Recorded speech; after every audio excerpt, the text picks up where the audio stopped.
Bismillah.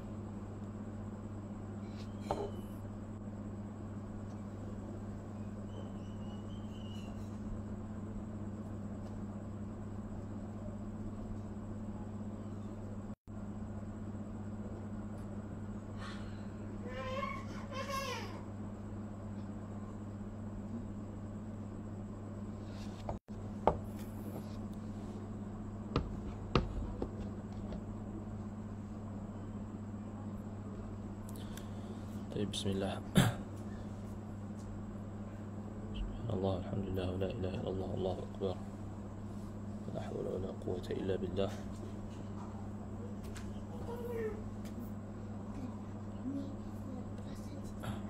Assalamualaikum warahmatullahi wabarakatuh.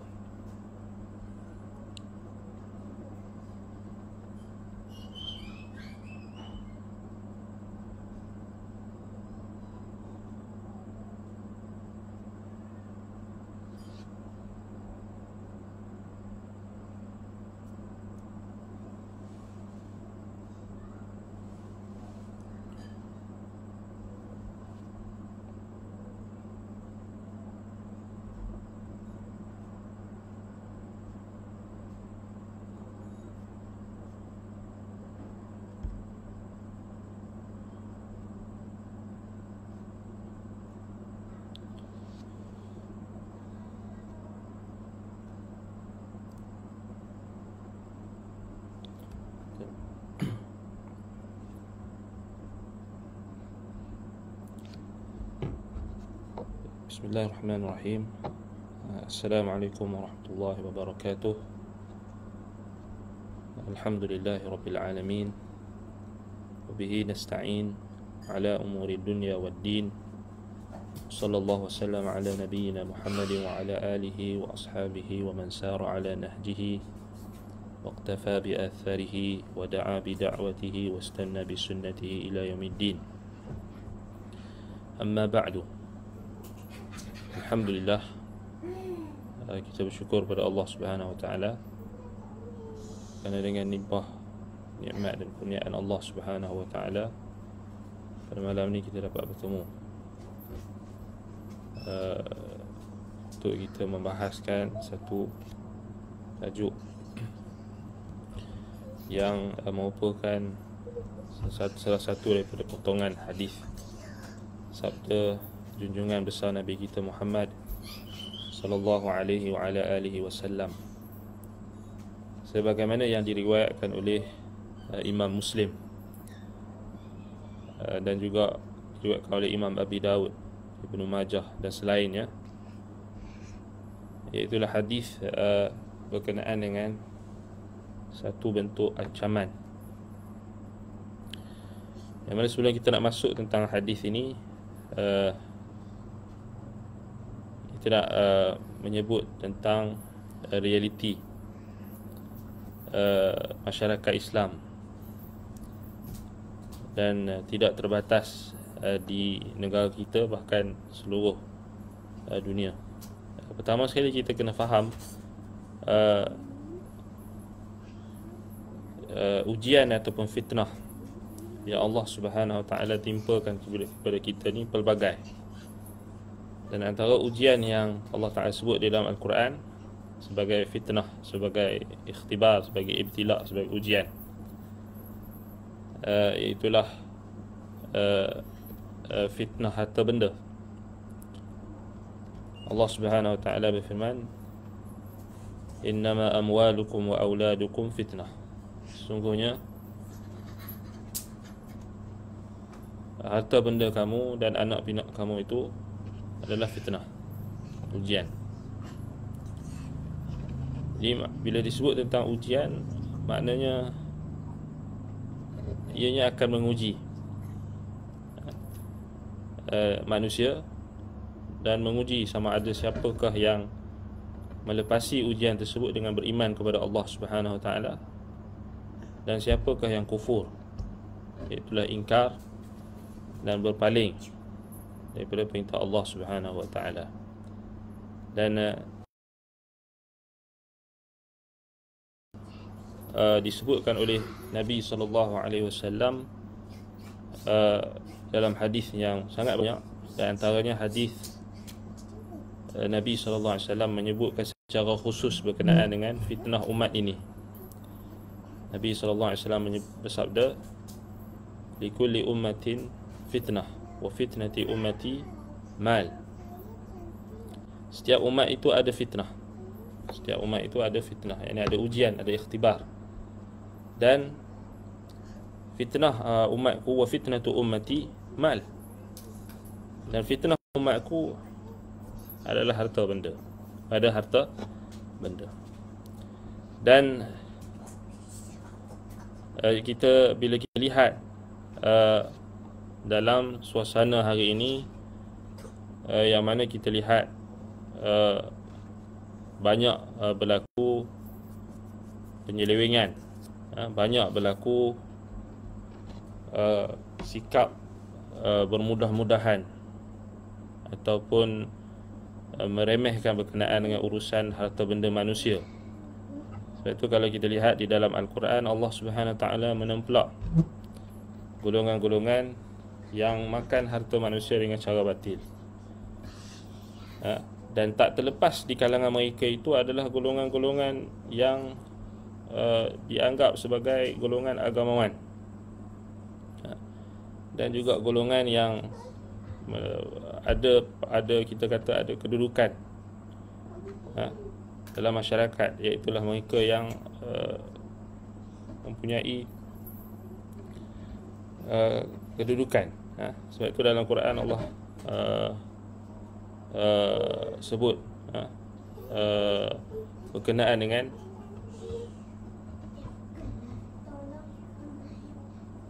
dalam surah At-Taubah ayat 34, ya ayyuhallazina amanu inna katsiran minal ahbari warruhban la ya'kuluna amwalan nasi bil batili wa yasudduna an sabilillah. Ya ayyuhallazina amanu inna katsiran minal ahbar warruhban la ya'kuluna amwalan nasi bil batili wa yasudduna an sabilillah. Wahai orang beriman, sesungguhnya ramai di kalangan ahbar. Ahbar merujuk kepada iaitulah ulama-ulama di kalangan Yahudi dan Nasara. Ruhban iaitulah menuju kepada rahib-rahib, pendeta-pendeta di kalangan Nasrani. La ya'kuluna amwalan nasi bil batil, benar-benar memakan harta benda manusia dengan cara yang batil. Wa yasudduna an sabilillah, dan mereka menghalang manusia daripada jalan Allah. Kata Imam Ibn Jarir At-Tabari rahimahullah, la ya'kuluna amwalan nasi bil batil, maknanya mereka benar-benar makan harta benda manusia dengan cara batil. Ya'khudhuna ar-rusha fi ahkamihim wa yuharrifuna kitab Allah wa yaktumuna bi aydihim kutuban thumma yaquluna hadhihi min indillah wa ya'khudhuna biha thamanan qalilan min siflatihim. Itulah apa, mereka mengambil rasuah di dalam penetapan hukum hakam yang telah diamanahkan kepada mereka untuk menetapkan hukum. Dan mereka mengubah, mentahrif kitabullah, dan mereka menulis dengan tangan-tangan mereka kitab-kitab yang mereka menyandarkan kepada Allah.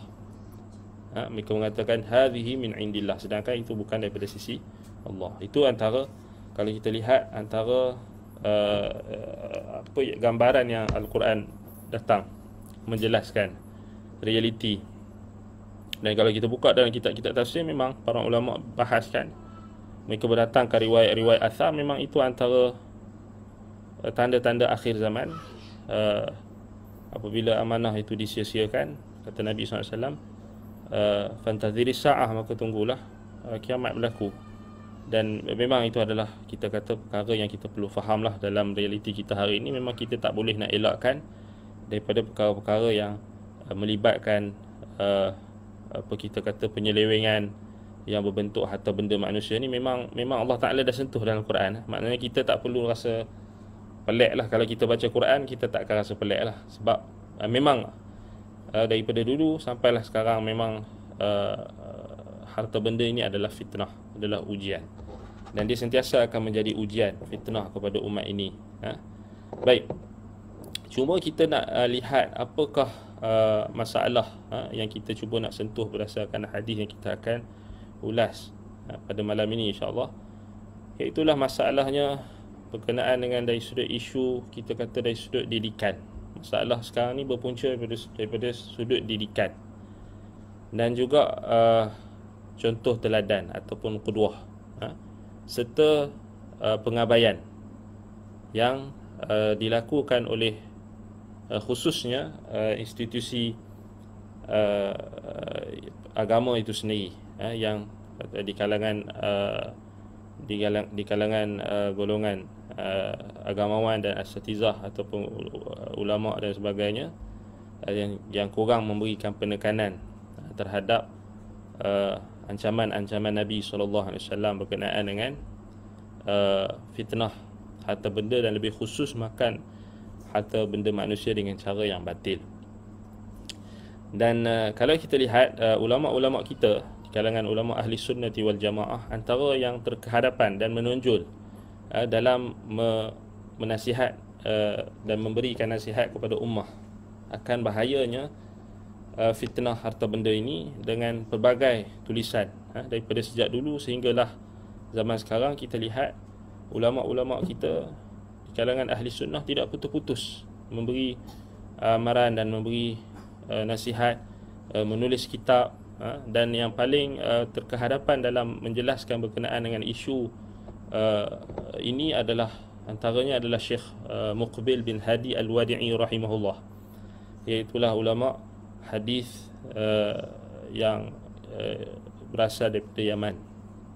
Dan kita sedia maklum, beliau mempunyai banyak karya tulis, dan antara tulisan beliau yang sangat bagus dalam isu yang apa yang kita nak kaitkan atau apa yang kita nak sentuh, iaitulah isu berkenaan dengan dhammul masalah, iaitulah tercelanya perbuatan meminta-minta. Jadi ini mungkin kita agak kurang dengar, dan mungkin sudah ada di sebahagian negeri yang menjadikan tema dalam apa khutbah-khutbah di mimbar-mimbar Jumaat dan sebagainya, tetapi tidak dibahaskan dengan secara perinci, ataupun hanyalah menyentuh sekadar umum ataupun secara umum, dan tidak memberikan penjelasan yang lebih jitu lah kalau kita lihat. Dan kalau kita tengok banyak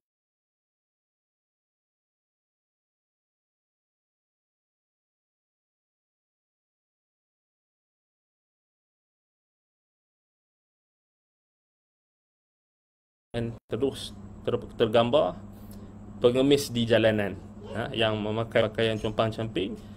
Itu sahaja yang orang kita nampak, ini tak boleh minta macam tu. Tetapi orang kita tak pernah disentuh tentang minta-minta ini bukan terbatas ataupun bukan semata-mata dengan mengemis di jalanan sahaja. Bahkan ada satu lagi sikap yang batil ataupun sikap yang tidak benar, kemungkaran yang sangat besar, iaitulah makan harta manusia dengan cara yang batil, yang dibahaskan oleh para ulama, antaranya dengan bentuk rasuah, dan juga antaranya lagi yang berlaku melibatkan orang-orang yang seperti ulama, dan juga orang-orang yang diamanahkan untuk menyampaikan agama kepada umat. Dan ini sering diabaikanlah, dan kita lihat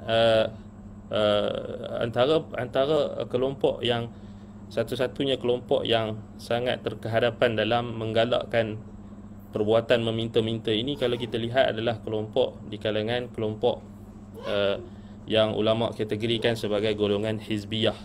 Jadi secara ringkasnya, hizbiyah ini adalah golongan yang bersikap tahazzub, yakni mereka berkelompok-kelompok dalam agama, yang mana mereka membina kelompok-kelompok ataupun persatuan-persatuan yang tertentu, dan mereka meletakkan al-wala' wal bara' di atas dasar kelompok tersebut. Contohnya, mereka buat satu persatuan, dan mereka jadikan persatuan itu sebagai dasar untuk mereka membenci dan juga meletakkan kesetiaan kepada seseorang. Maknanya mereka membataskan wala' wal bara' tu. Konsep wala' wal bara' tu mereka tak betul. Jadi mereka hanya setia pada ahli persatuan mereka, dan mereka bermusuh dengan orang yang bermusuh dengan persatuan mereka. Itu antara bahayanya hizbiyah dan asas-asas hizbiyah. Dan kalau kita tengok balik, hizbiyah ini adalah kelompok lah. Maksudnya kelompok yang dia tak semestinya ada parti kan. Dia ada setengah orang dia nampak parti politik saja. Parti politik tu salah satu bentuk hizbiyah, salah satu bentuk hizbiyah yang tercela. Dan kalau kita tengok balik, persatuan-persatuan yang membina wala' wal bara' di atas dasar kesetiaan ataupun permusuhan tu di atas dasar persatuan, itu pun boleh jadi hizbiyah juga. Dan dalam Al-Quran Allah Ta'ala sebut dalam beberapa ayat yang mencela perbuatan tahazzub ini. Antaranya Allah Subhanahu Wa Ta'ala melarang kita untuk menyerupai orang-orang musyrikin yang mereka memecah belahkan agama mereka dengan kelompok-kelompok. Minal ladzina farraqu dinihim, minal ladzina farraqu dinahum wa kanu syi'a. Allah Subhanahu Wa Ta'ala sebut innal ladzina farraqu dalam dua ayat. Kalau kita tengok dalam surah Ar-Rum, Allah kata Allah larang dalam ayat surah Ar-Rum ayat 31 sampai 32. So Allah Ta'ala kata munibina ilaihi wattaquhu wa aqimus salah wa la takunu minal musyrikin. Janganlah kamu jadi termasuk di kalangan orang-orang yang musyrikin. Siapa orang-orang musyrikin ni? Sifat mereka minal ladzina farraqu dinahum wa kanu syi'a kullu hizbin bima ladaihim farihun. Iaitulah di kalangan orang-orang yang memecah belahkan agama mereka. Wa kanu syi'a, yakni mereka tak bersatu di atas agama yang satu. Mereka tak bersatu di atas Quran dan Sunnah. Mereka tak bersatu di atas ijma' ummah. Mereka tak bersatu di atas ijma' ulama' salaf. Mereka tak bersatu di atas kefahaman salafus salih. Jadi disebabkan itulah mereka berpecah belah dalam agama mereka. Wa kanu syi'a, jadi mereka berkelompok-kelompok.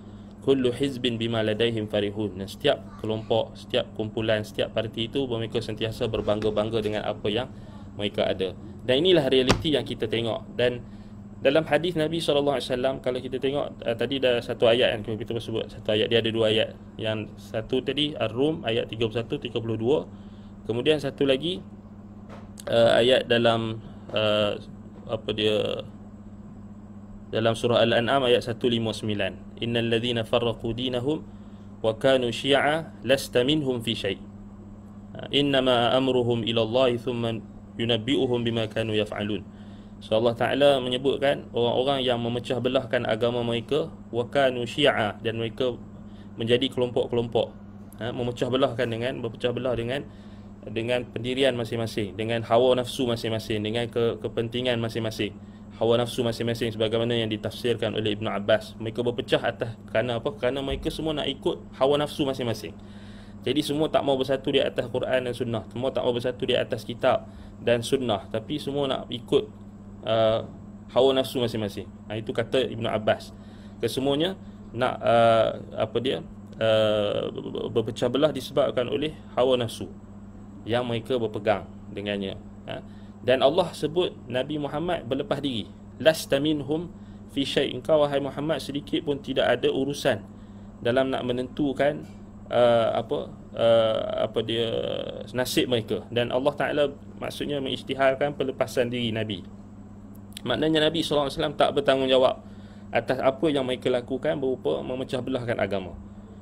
Sebab itulah dalam hadis yang sahih Nabi SAW atau Ummu Salamah radhiyallahu anha, Ummul Mukminin, menyebutkan bahawasanya inna nabiyakum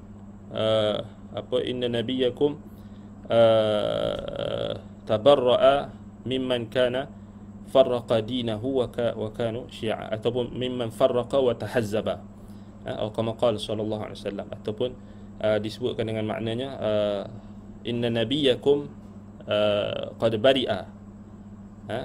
bari'a mimman tahazzaba mimman tafarraqa wa tahazzaba. Kata Ummul Mukminin, salah seorang daripada isteri Nabi sallallahu alaihi wasallam, tak salah Ummu Salamah kalau tak salah.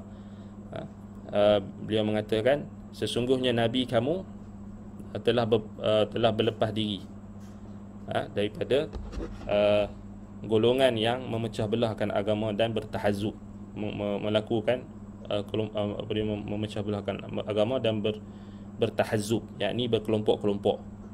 Jadi ini realiti yang kita tengok dalam masyarakat kita. Semua orang bergaduh kan. Kita tengok hari ni orang bergaduh. Kenapa punca orang bergaduh? Orang bergaduh kerana duit, orang bergaduh kerana isu yang mereka nak bergaduh tu atas dasar apa? Kerana mereka dah berpecah belah daripada awal lagi. Kerana mereka masing-masing nak ikut kehendak masing-masing, mereka masing-masing nak ikut kalau buat persatuan masing-masing ada tujuan tertentu. Kalau ada orang buat NGO, masing-masing ada kepentingan tertentu. Kullu hizbin bima ladaihim farihun. Setiap hizib, setiap golongan dia berbangga-bangga. Kami ada macam ni, kami dah keluarkan dana macam ni, kami dah buat macam ni, kami semuanya ada bentuk berbangga-bangga. Sebab tu kita tengok, kita jangan terpedaya dengan golongan hizbiyun ini, yang mana mereka memang menjadikan menampakkan kebanggaan mereka itu pada amalan-amalan mereka itu dengan sikap berbangga-bangga dengan apa yang mereka lakukan. Sebab tu kita akan tengok ciri-ciri mereka ni, antaranya mereka akan berbangga-bangga dengan amalan yang mereka buat, dengan mengungkit-ungkit, kami dah buat macam ni, kami dah buat macam ni. Inilah ciri-ciri hizbiyun. Jadi kita jangan terpedaya kan. Jangan terpedaya. Baik, jadi itu berkenaan dengan hizbiyah. Dan kalau kita nak tahu tentang hizbiyah ni, tulisan-tulisan Syekh Muqbil bin Hadi Al-Wadi'i rahimahullah antara yang paling banyak yang menyentuh berkenaan dengan makar dan tipu daya golongan hizbiyun. Baik, mereka ni macam-macam lah jenis kan. Ada di kalangan parti politik, ada di kalangan yang terkeluar daripada parti politik, yang jadi NGO pun ada kan. Maksudnya dia hizbiyah ni dia bukanlah kelompok sebenarnya, dia adalah satu hawa nafsu, bid'ah. Dia ada bid'ah, dia adalah hawa nafsu. Sebab bid'ah ni adalah hawa kan, hawa nafsu yang terpecah, yang kita kata dia ada ciri-ciri tertentu dan dia berpaling daripada sunnah Nabi SAW yang menyuruhkan untuk bersatu di atas tauhid, bersatu di atas sunnah. Baik, jadi balik pada tajuk kita yang kita nak bincangkan pada malam ni, iaitulah berkenaan dengan ancaman Nabi SAW dalam hadis yang diriwayatkan oleh Imam Muslim daripada Abi Hurairah radhiyallahu an. Iaitulah tajuk kita tu, iaitulah hadisnya Nabi SAW bersabda, man sa'ala an-nasa amwalahum takathuran fa innama yas'alu jamran falyastaqil aw liyastakfir. Maknanya, barang siapa yang meminta kepada manusia, barang siapa yang meminta kepada manusia harta benda mereka, takathuran, yakni tujuan untuk memperbanyakkan harta benda mereka, fa innama yas'alu jamran, sesungguhnya mereka sedang meminta bara api. Jamran, bara api. Sesungguhnya mereka sedang meminta bara api. Falyastaqil aw liyastakthir. Maka mintalah sedikit, sama ada sedikit ataupun banyak, maka ia tetap sama. Mereka diancam. Baik, kita tengok dalam syarah Sahih Imam Muslim oleh Imam An-Nawawi rahimahullah. Baik, kata Imam An-Nawawi, hadza hadithun waridun, ataupun dalam bukan Imam, dalam Durar, dalam syarah Ad-Durar, man sa'ala an-nasa amwalahum takathuran. Baik, hadza hadithun waridun fi man sa'ala an-nasa wa huwa ghaniyyun wa fihi tarbiyatun nabawiyyatun bitakhwif wa tarhib min su'ali an-nasi amwalahum duna hajatin wa lihah. Baik, dalam hadis ini bila Nabi SAW sebut man sa'ala an-nasa amwalahum, maknanya siapa yang minta kepada manusia harta benda mereka, takathuran, tujuannya untuk memperbanyakkan harta benda mereka. Maknanya orang yang minta dalam keadaan dia kaya. Man sa'ala an-nasa wa huwa ghaniyyun, dalam keadaan dia cukup. Nanti kita akan tengok apa kadar dia. Dalam hadis yang lain, dan kita akan tengok riwayat-riwayat yang sebut tentang makna ghani tu. Makna dalam hadis yang lain. Tapi kita ambil hadis yang first ni dulu, hadis Sahih Muslim. Dalam hadis ini menceritakan kepada kita tentang orang yang minta kepada manusia dalam keadaan dia cukup. Dan dalam hadis ini adanya tarbiyah, didikan nabawiyah, sebagai bentuk ancaman, takhwif wa tarhib, amaran dan ancaman yang keras daripada perbuatan meminta harta benda manusia duna hajatin mulihah, tanpa hajat yang perlu. Bukan dalam kondisi yang darurat ataupun bukan dalam kondisi yang berhajat. Maknanya terkeluarlah daripada sini orang yang diharuskan untuk minta-minta. Ada 3 kan, dalam hadis Qabisah. Contohnya orang yang dalam hadis Qabisah disebutkan apa? Kalau kita tengok dalam dalam hadis Qabisah disebutkan berkenaan dengan 3 golongan yang dibolehkan untuk minta harta benda manusia. Baik. Kalau kita tengok 3 golongan yang boleh minta, maksudnya minta bantuan lah kan, minta bantuan, iaitulah apa, kata dalam hadis Qabisah,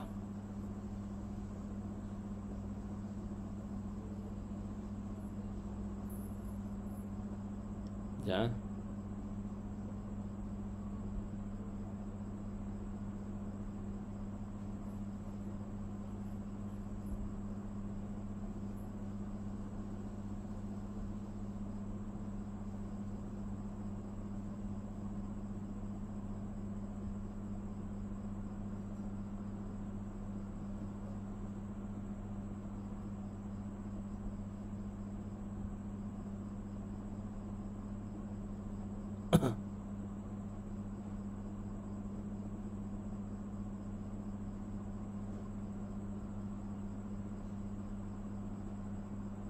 baik.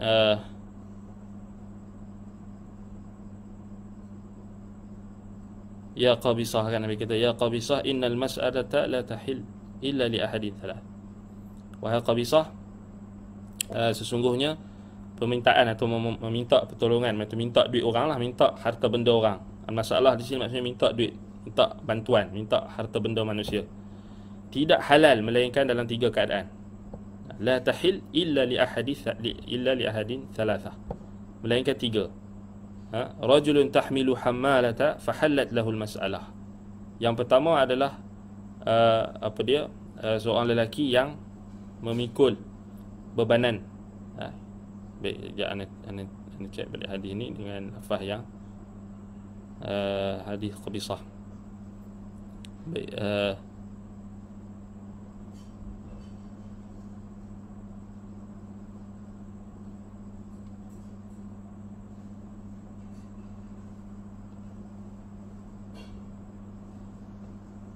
innal mas'alata la tahil illa li thalathah, illa li ahadi thalathah. Baik, kita tengok yang lafaz An-Nasa'i, la tahil illa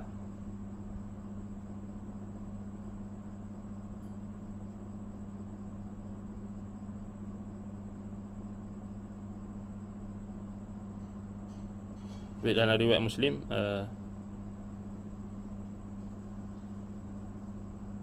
la tahillu illa li ahadin illa li ahadi thalathatin rajulin tahammala hamalatan fahallat lahu al-mas'alah hatta yusibaha thumma yumsiku, wa rajulun asabahu ja'ihah ijtahat malahu fahallat lahu al-mas'alah hatta yusiba qiwaman min 'ishin aw qala sadadan min 'ishin, wa rajulun asabathu faqatun hatta yaquma thalathatun min dhawil hija min qaumihi laqad asabat fulanan faqatun fahallat lahu al-mas'alah hatta yusibu qiwaman min 'ishin aw qala sidadan. Baik, maknanya kata Nabi SAW, wahai Qabisah, sesungguhnya meminta-minta itu tidak boleh, yakni tidak halal, tidak halal kecuali untuk 3 golongan. Yang pertama, orang yang menanggung hutang. Hamalah ni maksudnya hutang, ataupun dia ada sesuatu gharim, maknanya dia kata apa dia, untuk sama dia ada hutang yang dia nak kena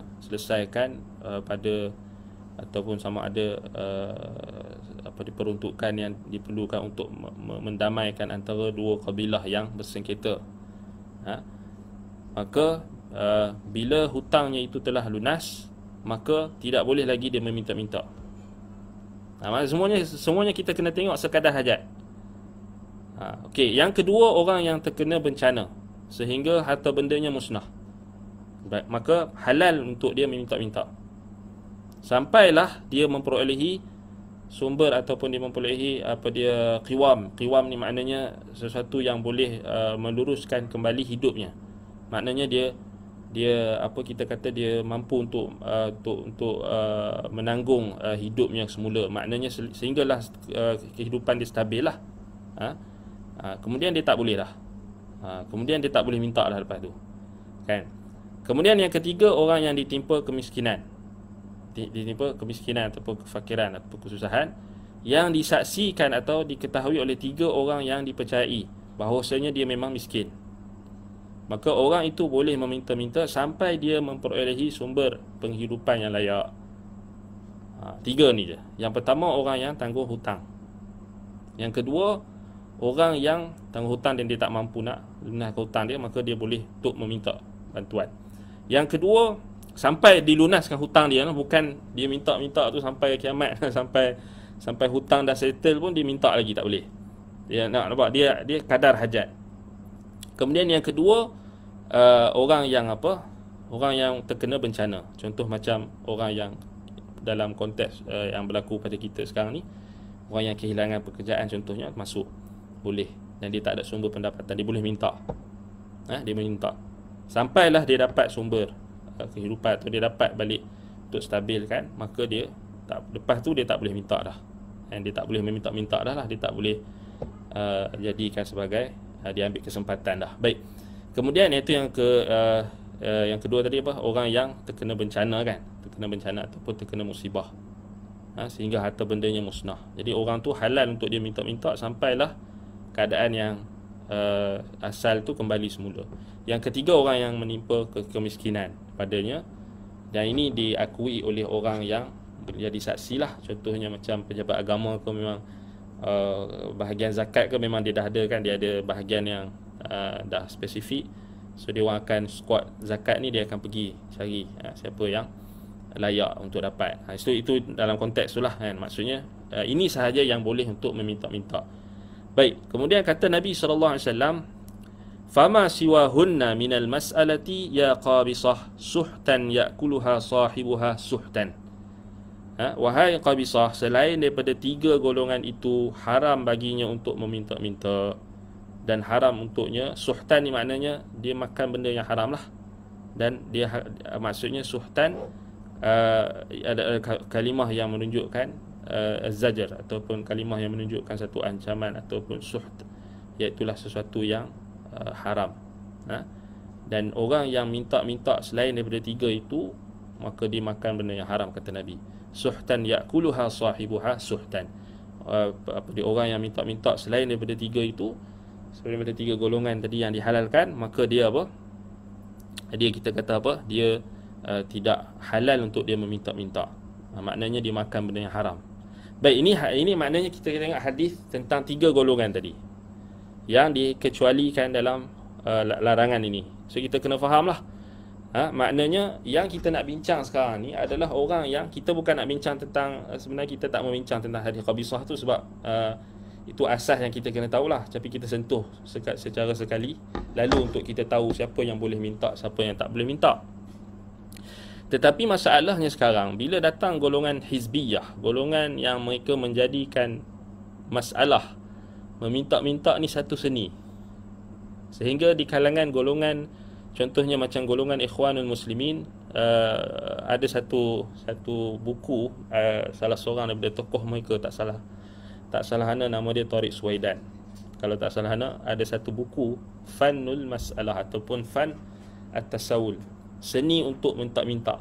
Macam mana nak minta dana, macam mana dia ada seni yang dia maksudnya, kalau kita tengok balik bila orang ni dah mula menjadikan minta-minta ni sebagai satu seni ataupun sebagai satu, kita kata apa, sebagai satu, mungkinlah dijadikan sebagai satu pekerjaan, yang mana banyaklah faktor kita tak membincang. Faktor-faktor ni macam contohnya sistem yang kita amalkan, sistem demokrasi itu sendiri, sistem kapitalis, sistem yang adalah di sekeliling kita semua ni, memang itulah yang mendorong manusia, mereka terikat dengan sistem-sistem tersebut, sehingga mereka tak nampak dah, ataupun mereka tenggelam dalam sistem-sistem tersebut, dan mereka tak nampak dah apa yang syariat sebut.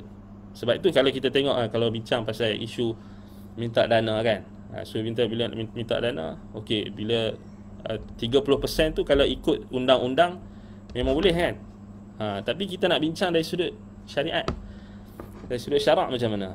Memanglah ada perbahasan ulama', tetapi adakah dia, kalau kita kata yang selalu orang letakkan 20%, 30% tu kan, itu yang menjadi perkara yang sangat-sangat bahayalah, dan sangat-sangat kita perlu hati-hati, kerana kita takut dia termasuk dalam kategori ancaman Nabi SAW itu. Sebab itu kita kena nak tengok di sini hadis yang kita bacakan pada awal tadi, hadis Sahih Muslim, iaitulah tajuk kita ni, iaitulah apa, man sa'ala an-nasa amwalahum takathuran fa innama yas'alu jamran falyastaqil aw liyastakthir.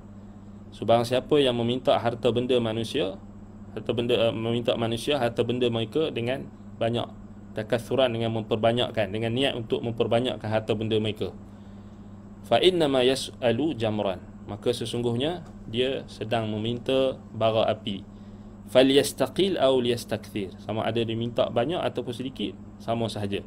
Baik, kalau kita tengok wa fil hadis, dalam syarah hadis Durar Saniyah disebutkan, wa fil hadis tarhibun Nabi sallallahu alaihi wasallam min su'al ma'al ghina. Dalam hadis ini adanya satu ancaman daripada Nabi sallallahu alaihi wasallam, daripada perbuatan minta dalam keadaan kita ni cukup. Ini fokus kita. Kita tak membincang yang orang yang angkat bendera putih, yang tak mampu, yang memang disusah tu. Itu memang bolehlah dia nak minta.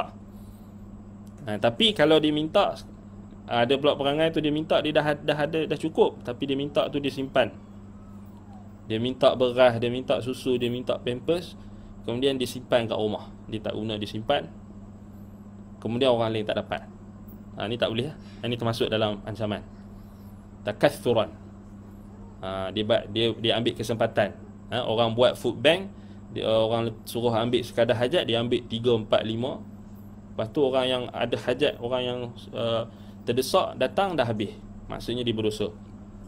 Dia dah minta tu, maksudnya dia dah ambil, seakan-akan ambil apa dia kita kata, bara api, daripada bara api Jahannam. So bahayalah kan.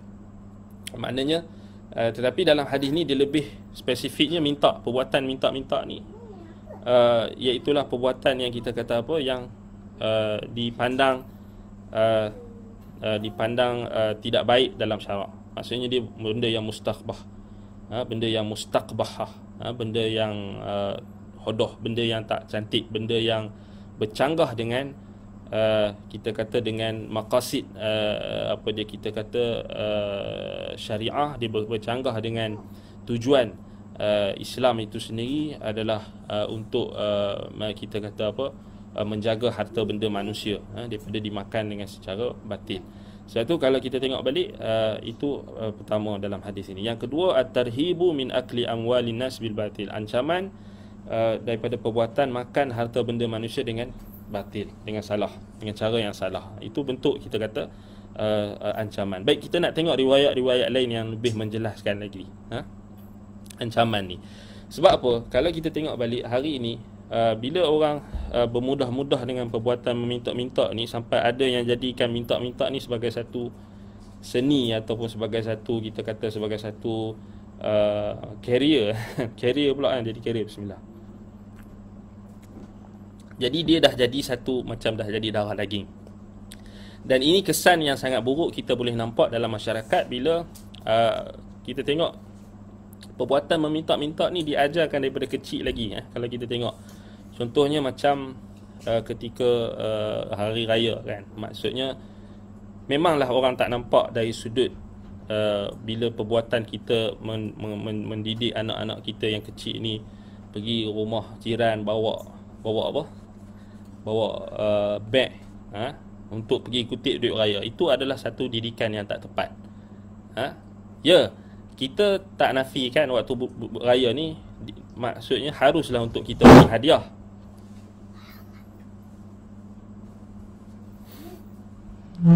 Haruslah untuk kita kita bagi hadiah. Untuk kita bagi duit raya tu harus. Tetapi dengan kita mendidik anak-anak kita ni dengan minta, dengan pergi dekat rumah orang, datang masuk rumah orang, minta kan. Maksudnya buka beg tu minta duit raya, kemudian tak minum apa semua balik. Itu ada perangai yang tak bagus. Benda yang kita tak boleh biasakan. Mana anak kecil kita jangan didik macam tu. Perbuatan minta-minta ni kadang-kadang kita tengok daripada kecil lagi dididik macam tu. Kemudian bila masuk ke sekolah rendah, kita juga dididik dengan anak-anak ini akan diberikan satu borang ataupun borang minta bantuan selalu kan. Siapa yang perasan sekolah rendah lagi dididik. Maksudnya benda tu dah dididik daripada kecil. Maksudnya kita mengharapkan bantuan orang. Lepas tu dibuat apa, kita kata borang yang tertentu. Kemudian anak-anak ni ataupun murid-murid ni dia akan saling compare antara satu sama lain, siapakah yang dapat bantuan yang paling banyak. So, itu kita kata memanglah dari satu sudut memanglah nampak macam baik, tapi dia ada side effect yang sangat tak baik. Kalau kita tengok dari sudut perbuatan, dia menggalakkan lagi perbuatan meminta-minta. Itu saja.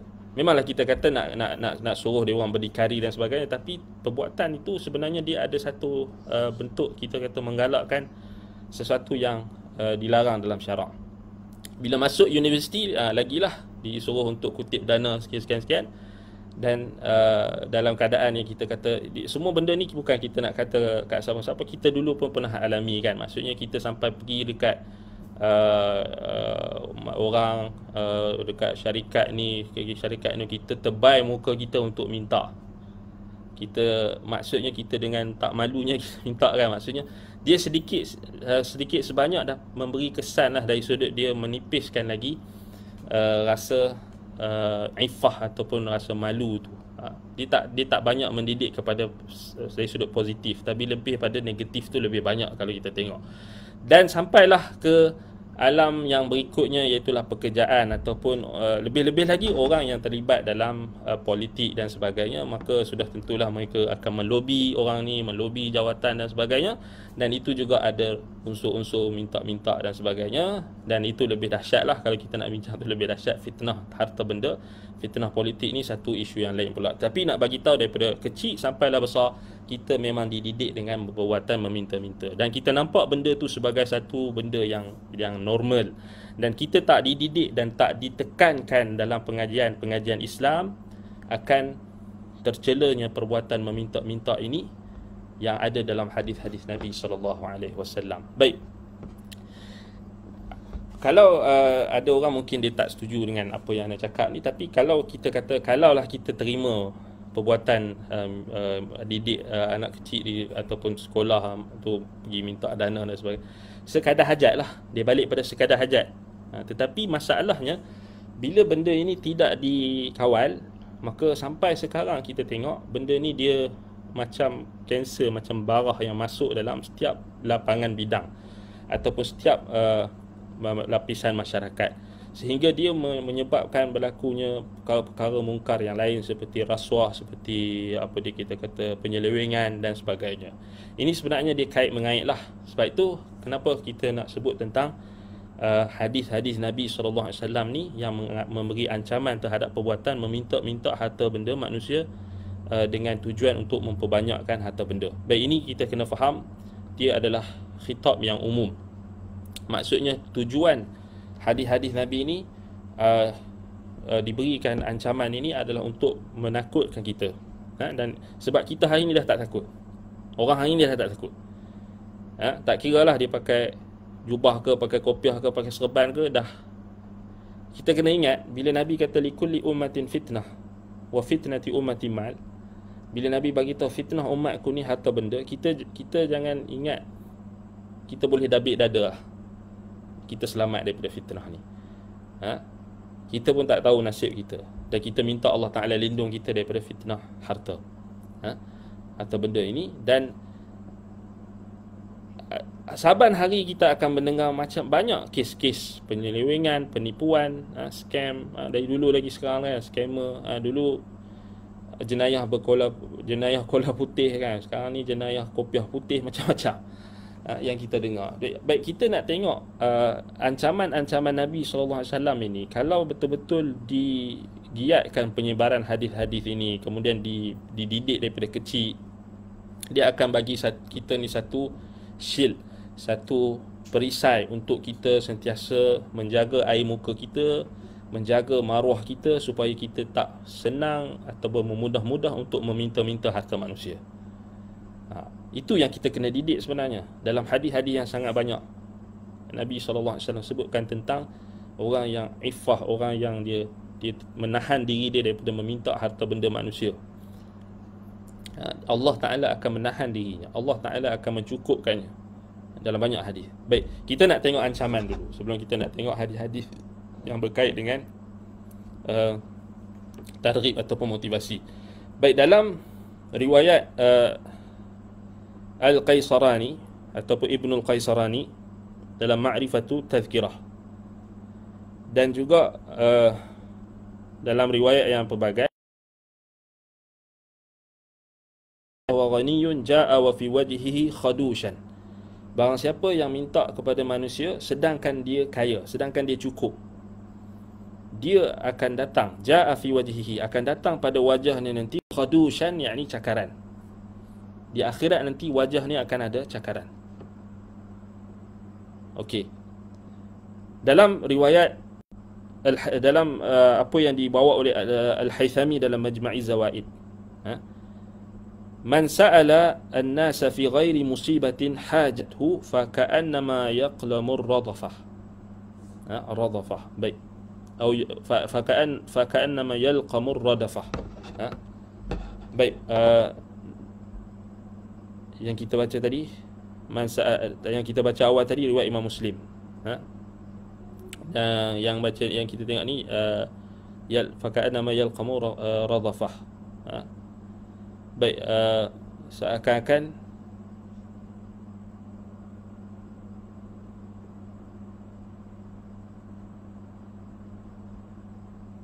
dia yalqamu radafah, maksudnya seakan dia makan batu yang dipanaskan di dalam api neraka. Ini siapa yang minta kepada manusia tanpa musibah ataupun tanpa hajat, tanpa keperluan ataupun tanpa tiga keadaan yang disebut dalam hadis Qabisah tadilah, maka dia seakan-akan makan daripada batu yang dipanaskan daripada api. Ini merujuk kepada api neraka. Baik, dalam riwayat yang berikutnya, iaitulah dalam yang dikemukakan oleh Syekh Muqbil Al-Wadi'i dalam As-Sahihul Musnad mimma laysa fi sahihain, dengan sanad yang sahih. Man sa'ala an-nasa mas'alatan wa huwa 'anha ghaniyun kanat shaynan fi wajhihi, kanat shaynan fi wajhihi. Barang siapa yang meminta kepada manusia, yakni harta benda mereka, wa huwa 'anha ghaniyun, dan sedangkan dia cukup.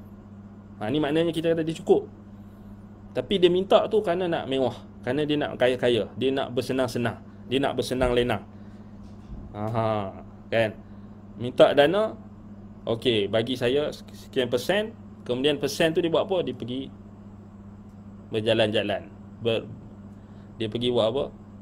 Pergi luar negara, bercuti. Itu bukan keperluan tu. Itu bukan hajat yang mendesak. Itu memang dia memang takathuran. Apa ancaman dia? Nabi kata kanat shaynan fi wajhihi, kanat shaynan atau shaynan fi wajhihi, maka akan ada keburukan pada wajahnya. Maksudnya Allah Ta'ala akan jadikan wajahnya hodoh ataupun ada buruk, wajahnya ini akan buruk di akhirat kelak. Na'udzubillahi min dzalik. Bukan senang. Kita akan tengok kenapa Nabi ancam dengan benda-benda macam ni. Baik, dalam riwayat Ibn Hibban dalam sahihnya, man sa'ala an-nasa min amwalihim fa innama yas'alu jamran falyastaqilla minhum aw liyastakthir. Ini sama macam riwayat Imam Muslim. Barang siapa yang minta kepada manusia daripada harta benda mereka, fa innama yas'alu jamran, sesungguhnya mereka sedang meminta bara api. Falyastaqilla minhum aw liyastakthir. Yang ni anda takut. Bila anda baca hadis ni, falyastaqilla minhum aw liyastakthir, sama juga dalam riwayat Imam Muslim, sama juga dalam Sunan Abi Daud. Kalau buka syarahan ulama, kita takut. Falyastaqilla minhum aw liyastakthir maknanya ambil banyak ke sikit ke sama. Alah, saya ambil 2% je. Falyastaqil aw liyakthir. Falyastaqil aw liyastakthir. Tak kira. Tanpa hajat, tanpa keperluan mendesak, tanpa yang 3 sebab yang kita bacakan dalam hadis Qabisah tadi, tak kira. Saya ambil 20% je. 20% pun termasuk. 1% pun termasuk kalau kita balik pada base pada hadis. Falyastaqilla minhum aw liyastakthir. Yang ni kita cakap bukan kita nak bincang tentang yang ada hajat tadi. Tapi yang kita bincang yang dia nak ambil kesempatan. Maksudnya tujuan untuk bermewah-mewah, tujuan untuk memperkayakan dirinya sendiri. Baik. Dalam riwayat apa dia yang lain, dalam riwayat Abu Daud, At-Tirmidzi, An-Nasa'i, Ibnu Majah dengan lafaz daripada Abdullah bin Mas'ud radhiyallahu anhu, man sa'ala an-nas wa huwa ghaniyun jaa'a yaumal qiyamah khudushan fi wajhihi. Siapa yang minta kepada manusia dalam keadaan dia kaya, dalam keadaan dia cukup, maka datang pada hari kiamat kelak dalam keadaan khudushan. Maknanya muka dia tu macam seakan-akan dicakar. Akan ada satu benda yang buruk kat muka dia, maksudnya dicakar. Khudushan fi wajhihi. Kan ada cakaran di dalam maksudnya macam cakaran ataupun kita kata apa, bentuk keburukan pada wajahnya. Baik. Dalam riwayat yang lain pula, dalam riwayat yang didatangkan oleh Imam As-Suyuti dan juga Syekh Al-Albani dalam silsilah Al-Ahadith As-Sahihah, disebutkan Nabi SAW bagi tahu, man ista'affa a'affahu Allah, man ista'affa a'affahu Allah, wa man istaghna aghnahu Allah, wa man sa'ala an-nasa wa lahu 'adlu 5 awaqin faqad sa'ala ilhafa. So dalam menyifatkan tentang ancaman minta-minta harta benda manusia ni tanpa hajat ini, dengan tujuan untuk kesenangan, untuk memperbanyakkan harta benda sendiri, tujuan untuk macam tadilah melancong, untuk bersuka-suka, tujuan untuk memperbanyakkan sumber pendapatannya, maka ini adalah apa? Termasuk dalam bentuk ilhaf. Ilhaf ni maksudnya yang Allah Subhanahu Wa Taala sebut sifat orang yang beriman, fuqara, orang yang beriman, mereka ni la yas'aluna an-nasa ilhafa. Simah mereka, tanda-tanda mereka adalah mereka tak minta harta benda manusia dengan mendesak-desak ataupun merayu-rayu, dengan mendesak-desak ataupun dengan mendesak-desak lah, memaksa-maksa ataupun dengan merayu-rayu.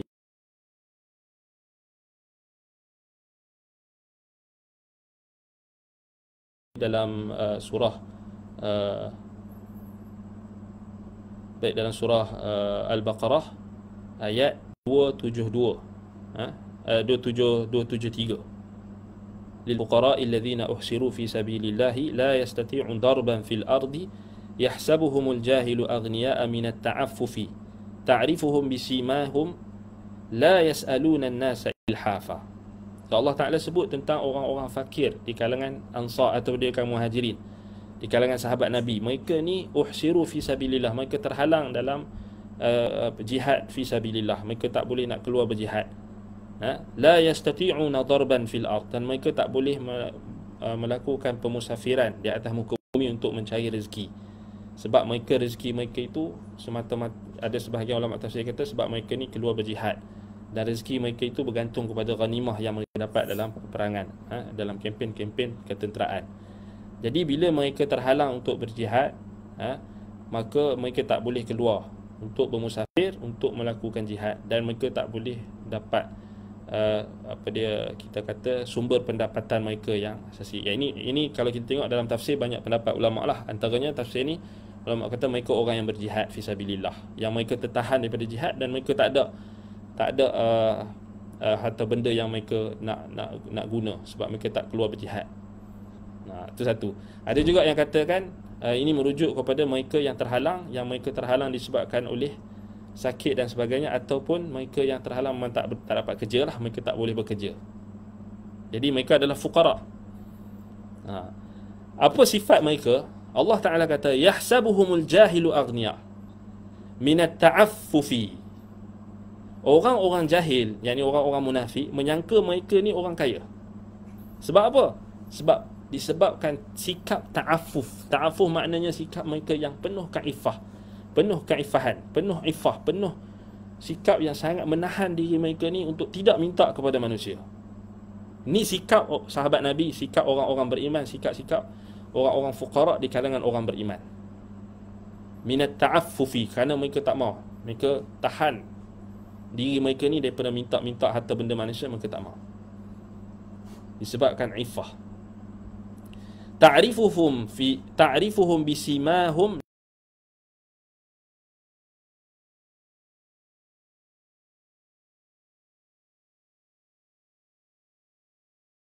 yas'aluna an-nasa ilhafa. Mereka tak akan minta kepada manusia dengan mendesak-desak. Tak ada. Kat sini ada dua pendapat ulama. Tapi Imam At-Tabari kata maksudnya mereka tak minta langsung daripada manusia. Ada lagi pendapat, satu lagi pendapat, ulama kata mereka minta sekadar hajat tapi mereka tak mendesak-desak, mereka tak mendesak-desak. Kalau orang bagi tak ada masalah, orang tak bagi pun dia pun tak ada kata nak mendesak-desak, nak mengungkit-ungkit ke, tak ada. Nak mengeluh-ngeluh ke, tak ada. Orang bagi, dia ambil. Ini dua tafsiran. Yang pertama, dia pun tak minta langsung. La yas'aluna an-nasal battah. Maksud ilhafah ni maksud la yas'aluna al-battah, tak minta sikit pun. Ini sikap orang beriman. Siapa ni? Fuqara di kalangan muhajirin, yang Allah Ta'ala puji mereka, yang Allah Ta'ala sebut mereka ni sebaik-baik manusia. Sebab itu sebahagian ulama, sebab itu dalam mentarifkan fuqara, fakir, orang fakir ni, ulama tak sepakat. Sebab itu ada datangnya perbezaan fakir dengan miskin kan.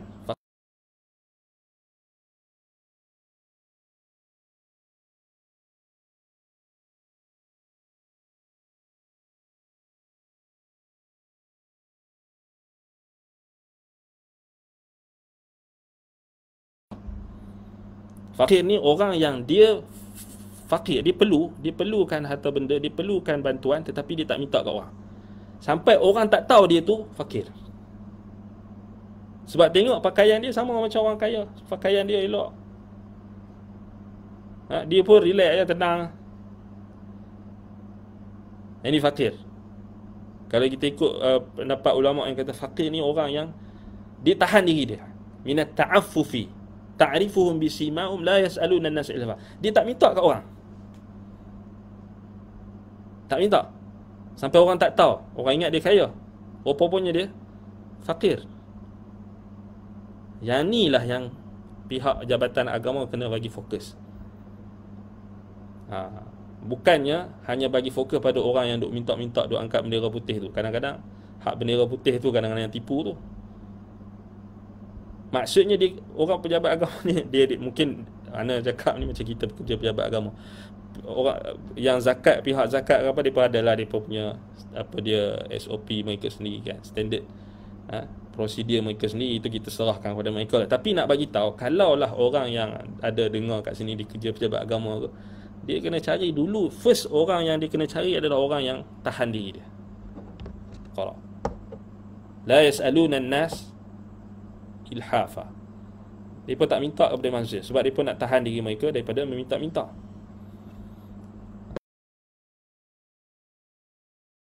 Orang yang Nabi SAW bagi tahu dia minta kepada manusia dengan mendesak-desak ini, wa man sa'ala an-nasa, Nabi kata man ista'affa a'afahu Allah. Barang siapa yang dia menahan diri dia daripada minta kepada orang, Allah akan menahan diri dia.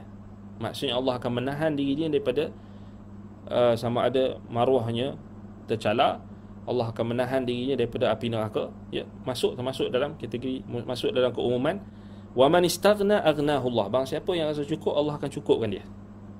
Dia masalahnya orang yang suka minta ni, selalu ni dia tak cukup. Selalu dia tak cukup.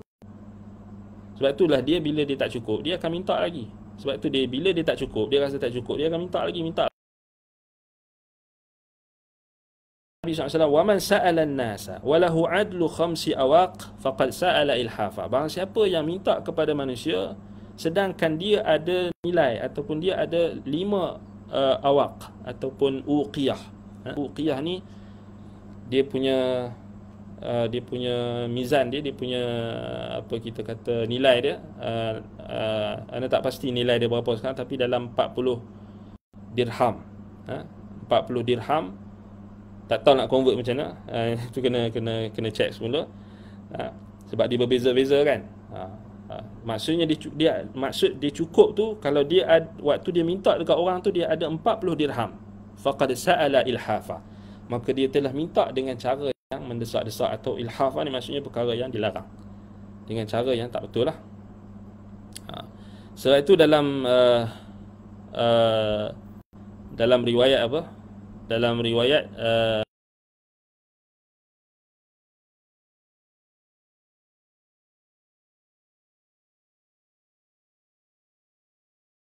yastakthir. Bang siapa yang minta kepada manusia harta benda mereka takathuran, dengan banyak ataupun dengan tujuan untuk memperbanyakkan lagi dia punya harta ataupun aset dia. Fa inna ma yas'alu jamra jahannam. Sesungguhnya dia telah meminta bara api jahannam. Tadi yang Muslim tu dia hanya sebut jamrah kan, jamran.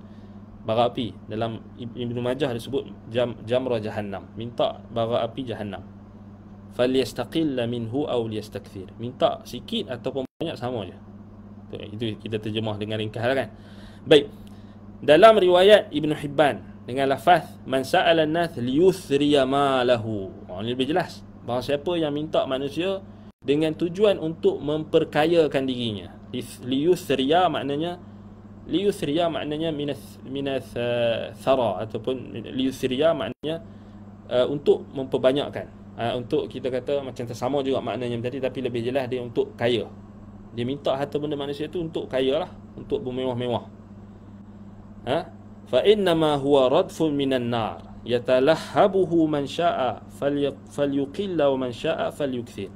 Sesungguhnya apa yang dia minta itu adalah radfun minan nar. Radfun ni maknanya batu yang dipanaskan dalam api neraka. Yang dia minta tu batu yang dipanaskan daripada api neraka. Yatalahhabuhu man syaa'a. Dia akan apinya memarak, akan memanaskan ataupun akan membakar sesiapa yang dikehendaki. Falyuqilla wa man syaa'a falyukthir. Mintalah sikit ke banyak ke sama je. Maknanya Nabi kata minta apa, falyuqil ni maknanya bukan suruh ambil. Bukan suruh ambil, ni ancaman.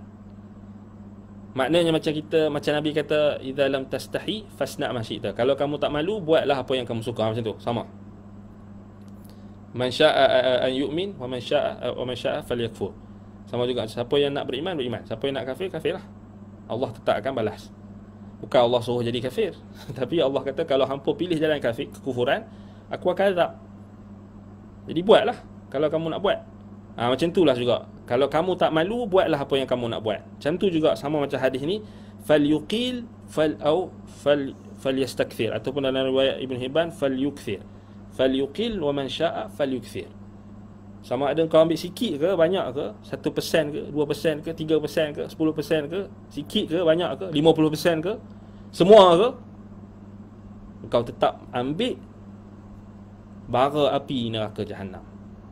Itu kita kena takutkan orang dengan hadis-hadis ni. Kalau tak, orang tak takut, dia asyik nak minta ke orang.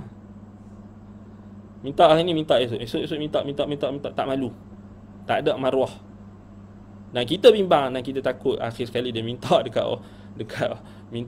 apa, minta kita kata sampai tahap dia menipu orang, dia menyeleweng, dia menggunakan nama agama. Itu yang paling bahaya. Dia tambah lagi dengan penyediaan itu, jadi makan harta benda manusia dengan cara batil.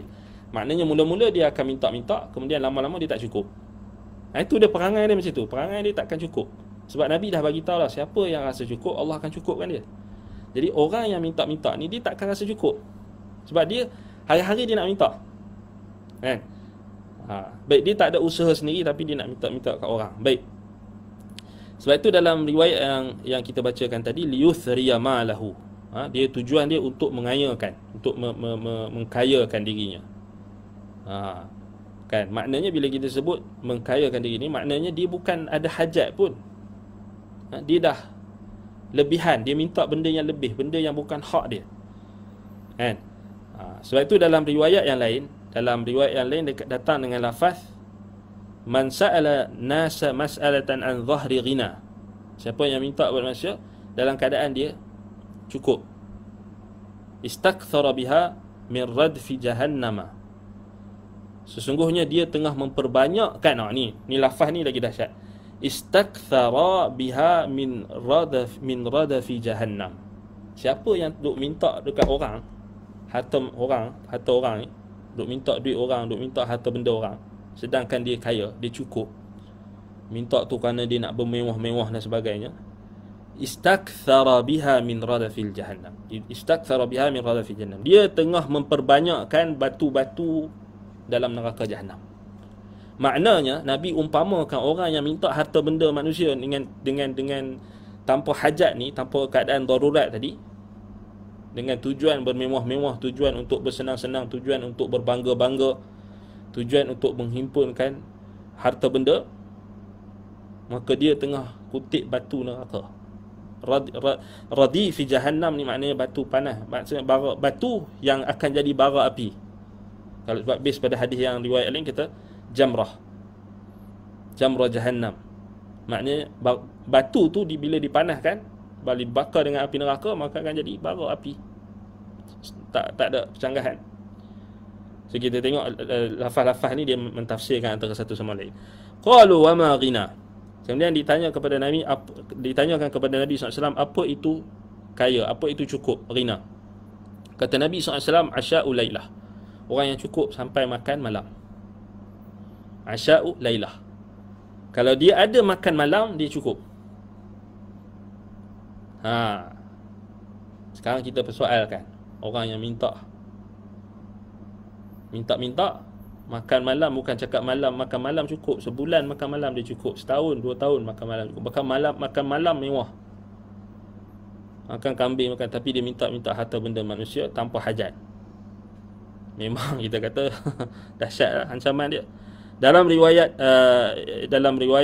Ibnu Jarir At-Tabari, datang dalam Musnad Umar, man sa'ala an-nasa fi ghairi faqatin nazalat bihi aw 'iyalin la yutiquhum jaa'a yawmal qiyamah biwajhin laysa 'alaihi lahmun. Ini satu ancaman lagi. Barang siapa yang minta kepada manusia harta benda mereka bukan dalam keadaan yang bukan susah, min ghairi faqatin, dia bukan miskin, nazalat bihi, yang menimpanya, dia tak miskin, tapi dia minta juga, au iyalin la yutiquhum, ataupun dia bukanlah orang yang tak mampu nak menanggung keluarga dan sebagainya, dia mampu.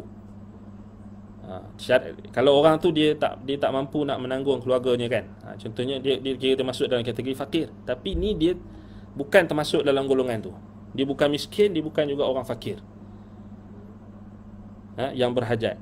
Jaa'a yaumal qiyamah biwajhin laisa alaihi lahmun, dia akan datang pada hari kiamat kelak dengan wajah yang tidak ada padanya daging. Jaa'a yaumal qiyamah biwajhin laisa alaihi lahmun. Dan isnad ni sahih. Ni daripada Abdullah bin Abbas. Sama ada dia mauquf kepada Ibnu Abbas ataupun Umar, maksud sahabat Nabi. Siapa yang minta harta benda manusia bukan dalam keadaan miskin atau kesusahan ataupun kefakiran, ini bukan kerana dia tak mampu nak menanggung keluarganya, saja-saja je minta, nak bershopping ke, nak bersakan-sakan, nak bergembira, nak berfoya-foya, tu lah maksudnya, berfoya-foya, bercuti sana, bercuti luar negara. Jaa'a yaumal qiyamati biwajhin laisa alaihi lahmun, datang pada hari kiamat kelak dengan wajah yang tidak ada padanya daging. Dahsyat tu. Sama juga dalam lafaz tu sama macam dalam Targhib wa Tarhib oleh Al-Hafidh Al-Mundhiri dengan sanad yang sahih atau hasan. Sama juga dalam Sahih At-Targhib oleh Syekh Al-Albani. Jadi sanad je hasan, li ghairi ataupun sahih. Baik, datang dalam riwayat yang lain, man sa'ala an-nasa liyuthriya bihi ma lahu kana khumushan fi wajhi yawm al-qiyamah wa radfan ya'kuluhu min jahannam. Faman sya'a falyuqallil wa man sya'a falyukthir. Barang siapa yang minta kepada manusia harta benda mereka dengan tujuan untuk bermewah-mewah atau untuk mengayakan dirinya sendiri dengan harta benda manusia itu, kana khumushan fi wajhihi yaumal qiyamah, maka pada hari akhirat kelak, pada hari kiamat kelak, wajahnya itu akan datang dalam keadaan dicakar-cakar. Maksudnya wajah dia itu sangat buruk. Waradfan ya'kuluhu min jahannam, dan dia akan makan batu-batu yang dipanaskan daripada neraka jahannam, bara-bara api tadilah. Faman sya'a falyuqallil wa man sya'a falyukthir. Siapa yang nak rasa makan api neraka, makan batu api neraka, nak rasa makan bara api neraka, silalah banyak-banyak minta ataupun sikit-sikit minta pun sama saja. Ini ancaman ni. Silalah letak 2%, 3%, 10% je, 20% je, 10% je, silakan. Itu makna hadis ni. Faman sya'a falyuqallil wa man sya'a falyukthir. Dahsyat tu. Itu bukan suruhan tu, itu ancaman, amaran yang sangat keras. Baik. Dalam riwayat yang lain, dalam riwayat Ibn Hibban dalam Al-Majruh,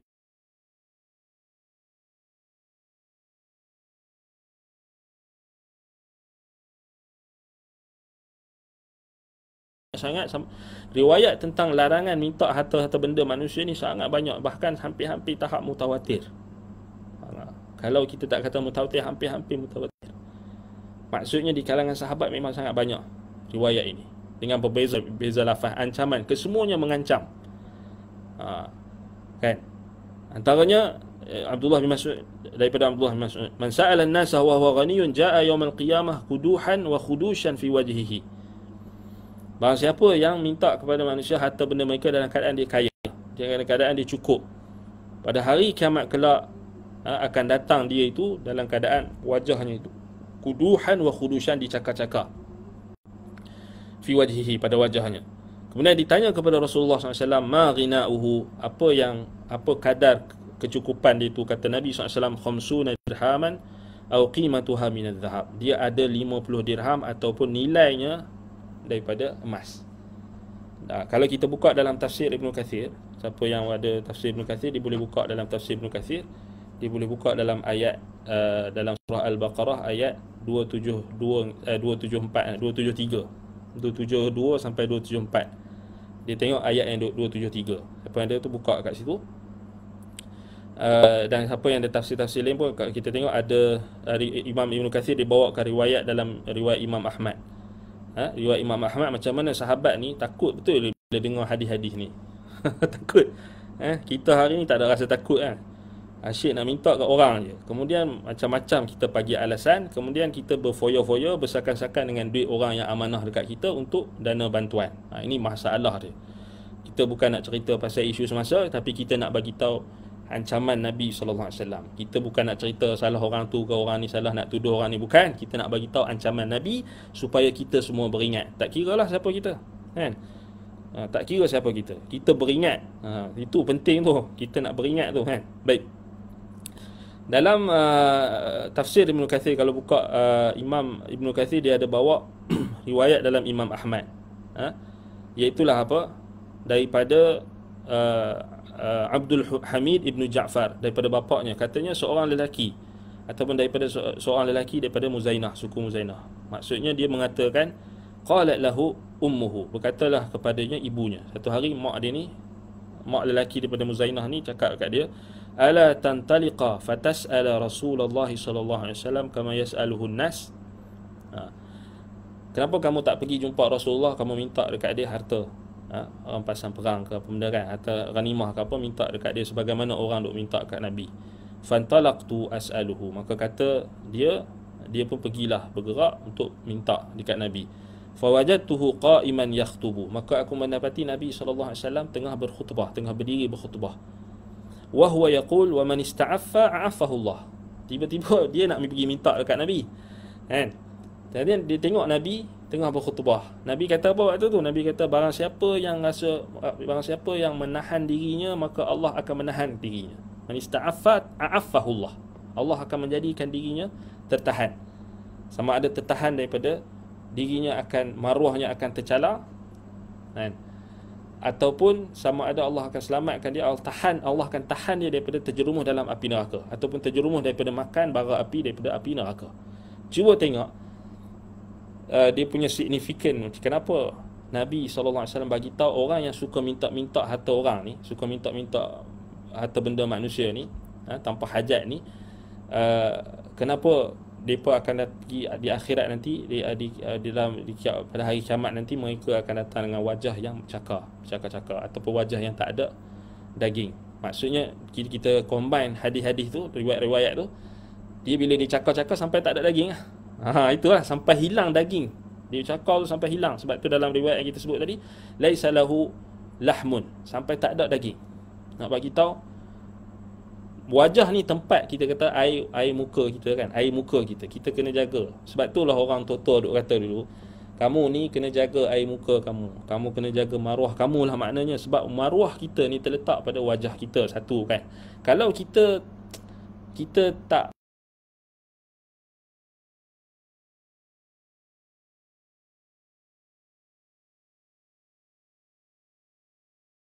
bukannya kita bermalas-malasan, kemudian kita asyik nak minta dekat orang.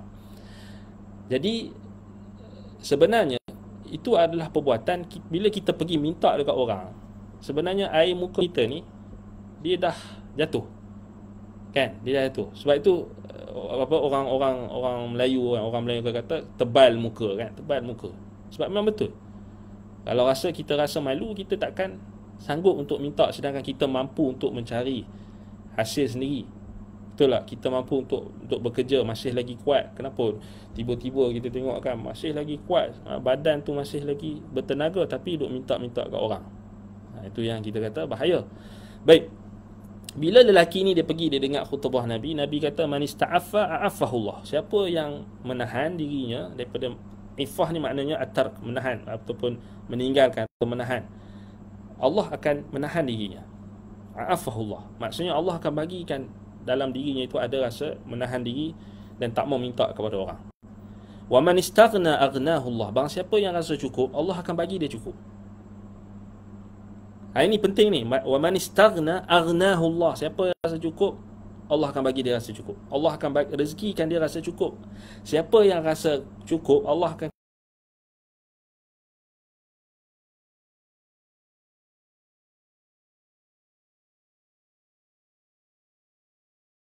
ilhafah.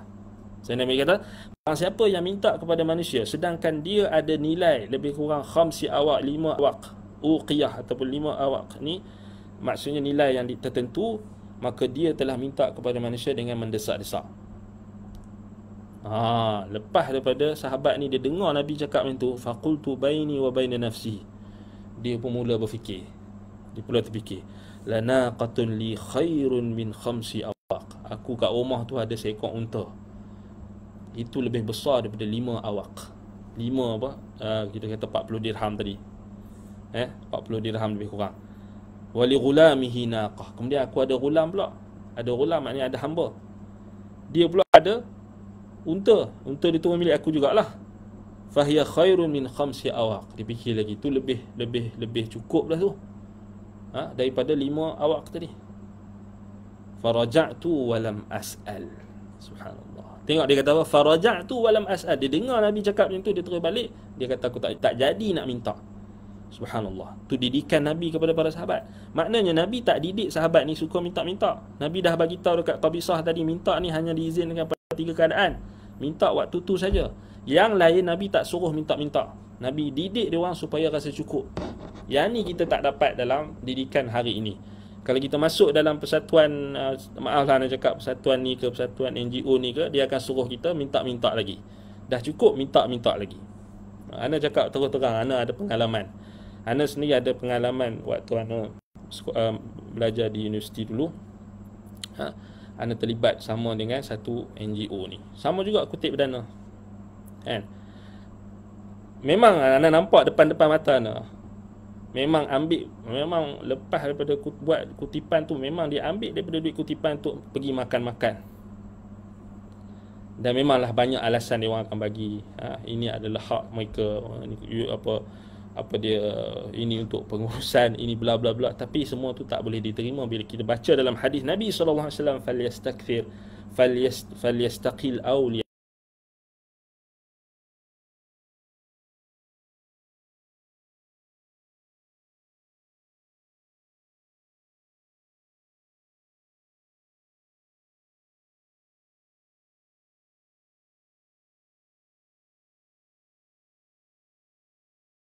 minta di atas nama lagi lah, kita kena jaga. Ini kita dah tak ada dah rasa wara'. Dan sebab itulah bila tak ada rasa cukup ni, dia akan lagi minta. Dan itulah yang menjadi tabiat sebahagian ataupun segelintir golongan-golongan yang mereka jadikan sumber-sumber kutipan itu sebagai satu kebanggaan. NGO ni dia akan bagi tahu di sumbangan dia bla bla bla, bilion-bilion, juta-juta, tapi mereka akan ambil juga sedikit atas macam-macam alasan. Walaupun bagi anda lah, ini pendapat anda lah, kalau ada orang lain yang dia, anda tak pastilah, kalau ada orang lain yang berpendapat, dia kata tak ada masalah kan, masalah ni pengurusan bla bla bla, baik itu pendapat masing-masing. Tapi bagi anda sendiri, anda rasa kalau baca hadis ni tak berani tak beranilah nak bagi alasan kos pengurusan apa, tak berani takut falyastakthir au falyastaqil au liyastakthir. Ambil sikit atau banyak, dia dah ambil bara api neraka Jahannam. Na'udzubillah min dzalik. Kita takut. Sebab itu kalau kita tengok banyak lagi hadis-hadis yang kita boleh lihat lah, sebenarnya banyak hadis-hadis yang mengancam ni, sangat-sangat banyak. Cuma tidak ditekankan dan tidak jaranglah untuk diketengahkan. Dan selalunya kalau kita tengok, bila diketengahkan akan kita nampak orang yang compang-camping saja kan, orang yang minta dekat jalanan, minta sedekah, itu saja yang kita nampak. Sedangkan bukan terbatas pada orang yang macam tu, bahkan dia termasuk juga orang yang minta-minta ni dengan cara yang licik, dengan cara yang jahat, dengan cara kita kata yang banyak helah. Ini pun kita kata termasuk, bahkan lebih dahsyat kerana dia melakukan helah, penipuan, tipu daya, makar dan sebagainya. Sebab itu kalau kita tengok kenapa ulama-ulama ahli sunnah pada zaman kita ini, mereka memberi ancaman dan amaran terhadap perbuatan-perbuatan yang tidak bertanggungjawab ini, kerana dia dapat menjatuhkan imej Islam itu sendiri. Dan kita tengok ini memanglah orang kita duk bergaduh sesama kita pasal dana, pasal tengok kan, dia pasal itulah jadi masalah. Bila benda berkenaan dengan nak menghimpunkan duit manusia, itulah yang menjadi tujuan utama. Salah kan, awal-awal lagi dah salah kan, itu hanya wasilah, bukan tujuan utama. Tapi dah jadi medan pertembungan, medan nak jadi hasad, dengki dan sebagainya. Ini kerana apa? Kerana memang itu tabiat harta benda, dia akan menimbulkan fitnah. Baik, tapi kita balik pada hadis-hadis tadi tu menunjukkan kepada kita ancaman. Baik, kita tengoklah soalan kat sini. Baik, Waalaikumsalam warahmatullahi. Sahabat-sahabat saya betul-betul dalam kesusahan, dan saya betul-betul memerlukan pertolongan dari sahabat-sahabat semua. Bantulah sahabat saya. Baik.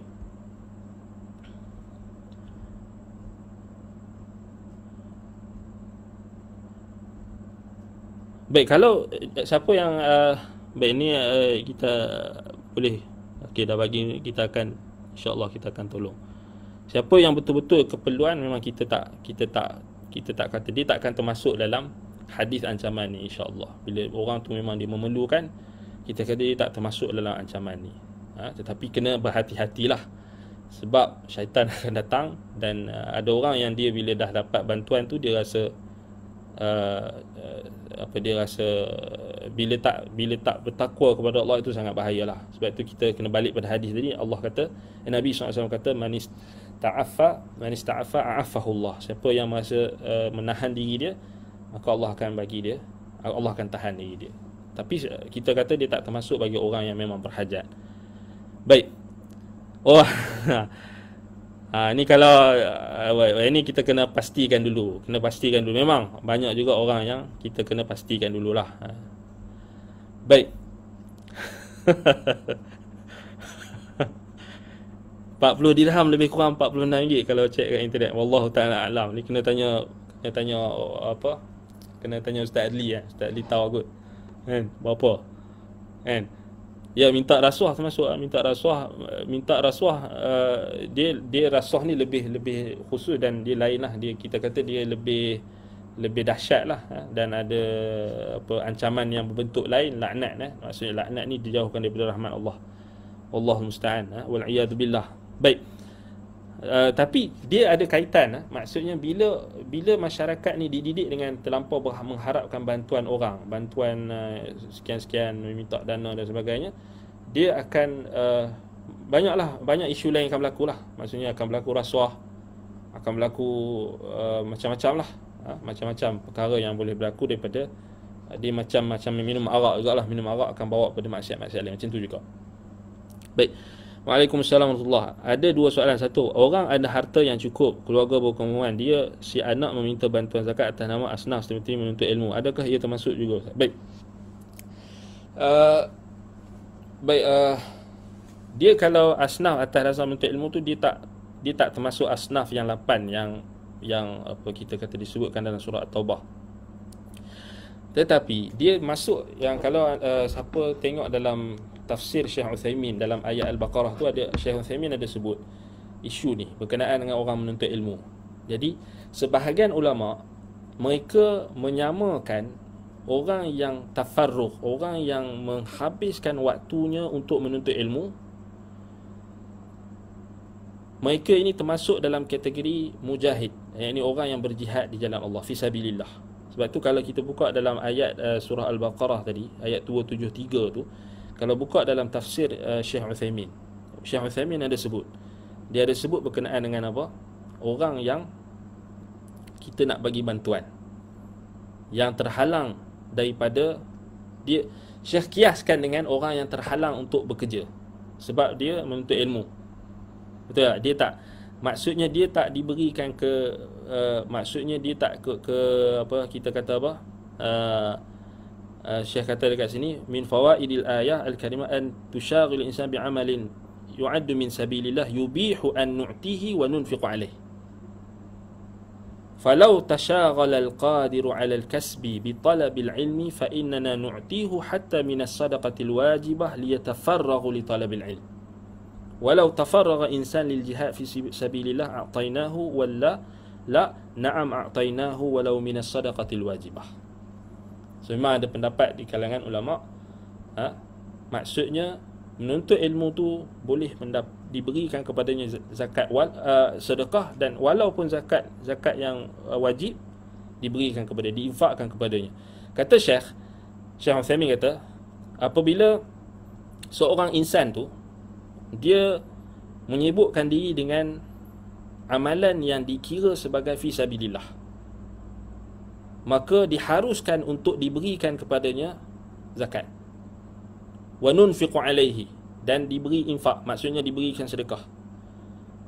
Falau tashaghala al-qadiru 'ala al-kasbi bi talabil ilmi, walaupun dia mampu untuk cari nafkah lain, walaupun orang yang menyibukkan diri dengan menuntut ilmu tu dia boleh cari kerja, al-qadiru 'ala al-kasbi, dia mampu untuk cari kerja, bitalabil ilmi, ataupun dengan menuntut ilmu tu, dengan dia menghabiskan waktu dengan menuntut ilmu, fa innana nu'tihi hatta minas sadaqatil wajibah liyatafarragha li talabil ilm, maka kita memberikan kepadanya, maksudnya pihak Baitul Mal boleh bagi dekat dia, ataupun pihak pemerintah, pihak Baitul Mal atau zakat boleh bagi dekat dia, hatta minas sadaqatil wajibah, hatta sehingga kan apa, zakat yang wajib pun boleh bagi dekat dia, liyatafarragha li talabil ilm, supaya dia menghabiskan waktunya, memberi fokus untuk menuntut ilmu.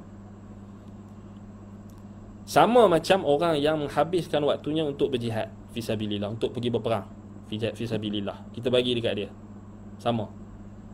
Tetapi kalau ada orang yang dia hanya menyibukkan diri dia dengan ibadat di rumah dia ataupun di masjid, adakah kita bagi?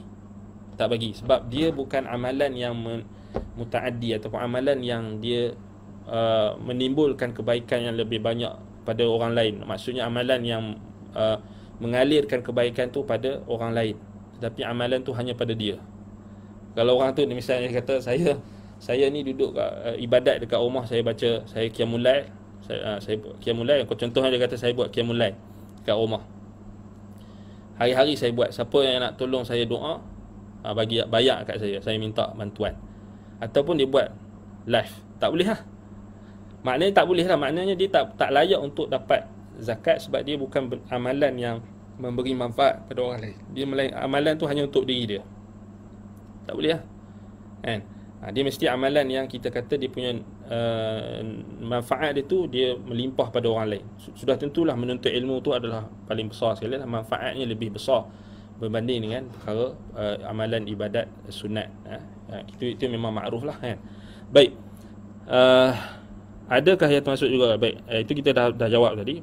Antaranya pandangan Syekh Ibn Utsaimin rahimahullah. Baik.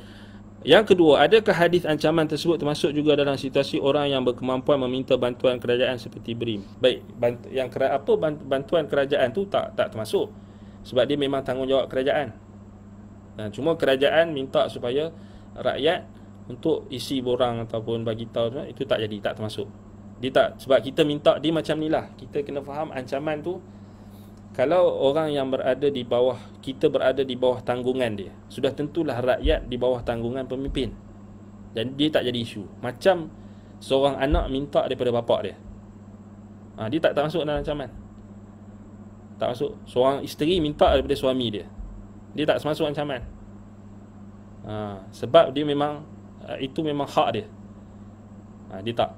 Dia tak termasuk hadis, tak termasuk dalam ancaman hadis. Allah Taala alam. Baik, ada badan kebajikan bekerjasama dengan ahli perniagaan kempen beli barang dan suarakan dia pada badan kebajikan ada juga ketika minta Ustaz. Baik. Beli barang Allah Taala alam. Dia kita kata dia kalau buat kempen ni, kempen untuk kita kata untuk kempen ni dia lain, dia kita kata kita menggalakkan, nama pun kempen kan, kita menggalakkan orang untuk infak. Dia tak termasuk lah, dia tak termasuk. Macam perbuatan Nabi SAW bila Nabi SAW bagi tahu kepada berkhutbah di hadapan wanita, kemudian Jabir bin Abdullah pergi ke depan dan dia mengutip infak-infak yang dikeluarkan. Dan Nabi SAW sebelum tu menggalakkan supaya mereka mengeluarkan infak. Jadi tak jadi isu dah. Maksudnya di perbuatan kempen ni kita kena menggalakkan lah. Dia just menggalakkan lah. Dia yang jadi isunya bila dia dah dia ada penyelewengan ataupun dia minta tu untuk tadi masuk pada takathuran tadi. Dia memang nak ambil ataupun memang dia nak tujuan untuk menghimpun-himpunkan harta tersebut untuk maksudnya untuk kepentingan diri ataupun individu tertentu ataupun penyelewengan lah. Kalau badan-badan kebajikan ni insya-Allah lah kita bersangka baik, memang kebanyakannya akan adalah audit dan semua tu kan, memang kita tak nafikan lah. So kita kata nak bagi tu pun orang pun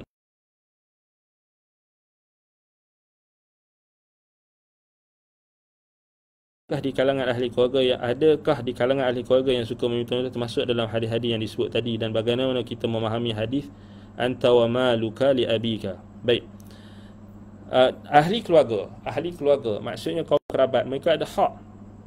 Mereka ada hak untuk mereka minta daripada saudara mereka jika mereka berhak lah. Kita kata mereka berhak. Cuma dia kena tengoklah dia dari sudut macam memang betul bawah tanggungan. Contoh macam ayah kepada anak, kemudian suami isteri itu memang hak dia lah. Memang hak nafkah kan. Tapi kalau macam kerabat ni dia tak samalah level dia macam dengan kerabat ni, macam contoh adik-beradik dia tak samalah macam nafkah yang wajib daripada ahli keluarga tu. Cuma dia adalah kita kena tengoklah pula keadaan-keadaan yang berbeza lah. Maksudnya contohnya macam seorang kakak yang tidak ada melainkan adik-beradik dia, memang nafkah dia akan kembali kepada adik-beradik dia lah. Maknanya dia tak dikira minta-minta. Dia kena tengoklah keadaan. Macam contoh macam dia ada adik-beradik dia macam kehilangan suami ke kan, kakak dia apa semua, maka nafkah itu akan balik pada adik-beradik lelaki lah kan. Maksudnya dia pun bertanggungjawab lah untuk dia bagi nafkah kepada kakak dia ataupun adik dia dan sebagainya. Maksudnya dia balik pada itulah. Kita kata kita tak boleh nak kata secara umumnya semua minta-minta ni semuanya masuk dalam ancaman kan. Suka minta-minta tu taklah.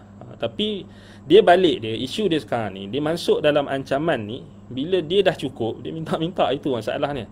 Dia isu dia, kita tak akan jadi isu benda tu nafkah yang wajib, nafkah yang memang menjadi hak pada kaum kerabat dan sebagainya. Itu lain cerita. Itu memang kita kata kita diperintahkan untuk buat ihsan, kita diperintahkan untuk Nabi SAW kata ibda biman ta'un, mulakan dengan orang yang di bawah kamu, yakni orang yang dekat dengan kamu ni, kaum kerabat. Kita bantu kaum kerabat kita kan. Macam zaman pandemik ni kita kena bantu lagi kalau dah orang minta tu dalam keadaan yang memang mereka memerlukan. Bukan kerana mereka nak minta-minta saja-saja.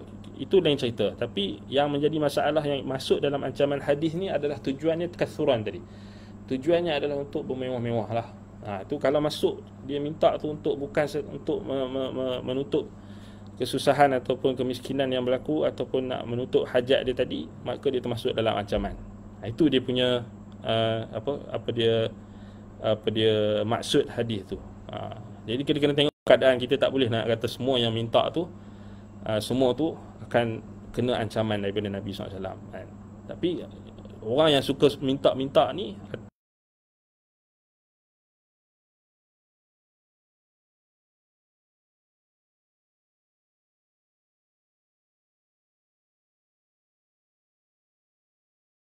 bapak kamu ataupun bapak kamu, maknanya kat sini ada perbahasan panjang di kalangan ulama. Tapi secara umumnya makna hadis ini seorang bapa dia berhak untuk kita kata mengambil harta benda anaknya ataupun dia meminta harta benda anaknya, itu dia berhak. Itu sebab pendapat sebahagian ulama lah. Kerana dari sudut, kerana anak itu adalah usaha dia. Bukan maknanya dia kena boleh rampas apa semua segala-galanya, bukan. Tapi maknanya di sini anta wa maluka li abika, maknanya kalau ayah kita itu adalah orang yang paling berhak lah untuk mendapat nafkah ataupun untuk mendapat apa dia limpahan harta benda yang ada pada kita. Itu maksud secara umum lah. Dia bukan maknanya kita kata ayah dia tu boleh menindas sampai menindas anak dia tu atau sampai melibatkan orang lain. Bukan maksudnya penindasan. Tapi maksudnya sebab apa? Sebab anak ni adalah usaha bagi seorang bapa kan. Allah Ta'ala sifatkan anak ni adalah usaha bapa tu. Jadi dia berhak untuk mendapat bahagian yang tertentu ataupun bahagian yang kita kata apa daripada anaknya. Sebab tu dalam hatta dalam faraid sendiri pun memang dah dibahagikan kan. Maksudnya dia tak boleh nak kata dia ambil semua kan. Itu dalil menunjukkan bukan maksud hadis ni dia boleh menzalimi. Tapi maksudnya dia berhak kita kata untuk mendapat limpahan harta ataupun daripada lebihan harta ataupun hak yang perlu diberikan oleh anak dia itu kepada si bapa. Baik. Untuk isu zakat, adakah penuntut ilmu jihad fi sabilillah itu hanya kepada ilmu fardhu ain ataupun termasuk juga fardhu kifayah, fardhu ain dan kifayah? Baik. Di sini kalau kita tengok balik memang dia sebenarnya dia balik pada fardu ain dan fardu kifayah. Fardu kifayah dan fardu ain dia lebih kalau kita tengok balik dia dua-dua sekali. Dia tak ada pembahasan fardu ain saja atau fardu kifayah. Bahkan fardu kifayah tu lebih lagi lah kita kata apa, berhajat lah, lebih lagi berhajat. Contoh macam kita tengok macam mana dia pihak zakat bagi contohnya contoh dalam bentuk beasiswa dan sebagainya, zakat dan sebagainya, itu kita kata termasuklah kan, termasuk dalam tu. Tapi kalau kita tengok balik memang itu memang ada pendapat ulama yang menyatakan hal tersebutlah kan. Jadi dia kita tengoklah dia isu berkenaan pembahagian zakat ni, dia kena balik pada kebijaksanaan dan pengurusan kebijaksanaan waliul amr. Maknanya maksudnya sebuah pemerintah itu yang memegang baitul mal kaum muslimin, yang memegang harta kaum muslimin, amanah kaum muslimin itu berada di bawah di atas bahu mereka, maka mereka lah yang kena lihat apakah maslahah, apakah perkara yang mereka lihatlah. Contohnya dalam satu negara tu, contohnya mereka ada perangkaan atau perincian. Contohnya katakanlah negara kita kurang doktor. Kemudian untuk menggalakkan supaya doktor lebih banyak doktor, maka diberikan diperuntukkan misalnya zakat ataupun beasiswa untuk membantu pelajar-pelajar untuk melanjutkan pelajaran dalam bidang kedokteran. Contoh, kita bagi contoh. Jadi itu dia balik pada kebijaksanaan waliul amr lah. Kita kata dia sebab tu dia tak terbatas pada ilmu agama saja.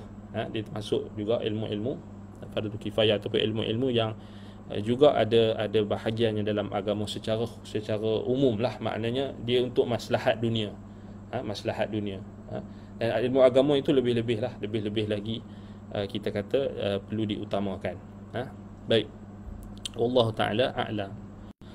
Baik, jadi kesimpulannya, apa yang kita bahaskan tentang hadis ini, kita bukan nak bincang tentang perincian tentang zakat dan sebagainya, itu bukan tempat kita lah kat sini. Tapi kesimpulan yang kita nak ketengahkan dalam perbahasan kita ini adalah betapa banyaknya ancaman-ancaman Nabi SAW, yang mana ancaman-ancaman ini sebenarnya dapat memberikan kita satu pengajaran dan satu kita kata amaran dan satu macam pendinding lah untuk kita berwaspada, dan kita tidak bermudah-mudahan dengan harta benda manusia. Kita tak bermudah-mudah dengan nak mengambil harta manusia ni dengan cara yang batil. Kerana kita tengok pada akhir zaman ini, dan memang kita tak nafikan betapa mudahnya manusia mereka menipu orang lain, dan mereka menyelewengkan harta benda manusia, mereka makan harta benda manusia dengan cara yang batil, dengan pelbagai bentuk, pelbagai jenis yang kita tengok sekarang ini sangat-sangat menyedihkan. Dan kita tengok macam-macam kes scammer kan, dan yang paling kita sedih sekali scammer bila scammer itu melibatkan nama agama. Dan ini kalau sebenarnya benda ni kita kena maksudnya macam sebelum ni kita dengar tentang kempen tentang rasuah kan, anti rasuah, anti dadah. Sebenarnya sama juga benda isu berkenaan dengan meminta-minta ni, kita kena buat macam kempen juga sebenarnya. Jangan kita didik untuk kempen untuk minta-minta kat orang kan, minta-minta. Sebab kita tengoklah benda ni dia banyak faktor lah, macam kita sebut tadi pada awal perbahasan kita, didikan daripada awal, kemudian faktor daripada contoh teladan daripada orang-orang yang ada jawatan, pemimpin-pemimpin politik kan. Kita tengok dia orang pun menunjukkan contoh-contoh yang tidak baik ataupun tersepit dengan sistem. Sistem demokrasi ni memang nak kena nak bertanding kerusi, memang nak kena bayar duit, nak main duit, semua main duit kan. Jadi itu memang satu sangat-sangat memberi pengaruh lah, sangat memberi pengaruh macam mana kita melihat isu ini. Sebab itu jangan kita berputus asa lah, maknanya jangan kita bagi alasan kita ni dalam sistem demokrasi kita tak boleh buat apa dah, kita kena terima saja, jangan. Bahkan kita wajib untuk berdakwah, untuk mengajak manusia untuk kita kata memahami isu ini. Ancaman-ancaman Nabi SAW ni tak boleh kita pandang remeh, kerana dia adalah ancaman yang berkait dengan neraka, berkait dengan nasib kita di akhirat kelak, nasib seseorang di akhirat kelak di dalam neraka ataupun syurga. Dan itu yang kita kena waspada. Yang itulah tujuan ataupun maksud yang kita nak sampaikan pada perbahasan hadis atau hadis dia berkenaan dengan ancaman perbuatan meminta-minta ni. Baik. Dan banyak lagi sebenarnya riwayat-riwayat yang menjelaskan tentang ini, dan perbahasan ulama ni banyaklah. Dalam Sahih Bukhari ada bincang tentang isu ini.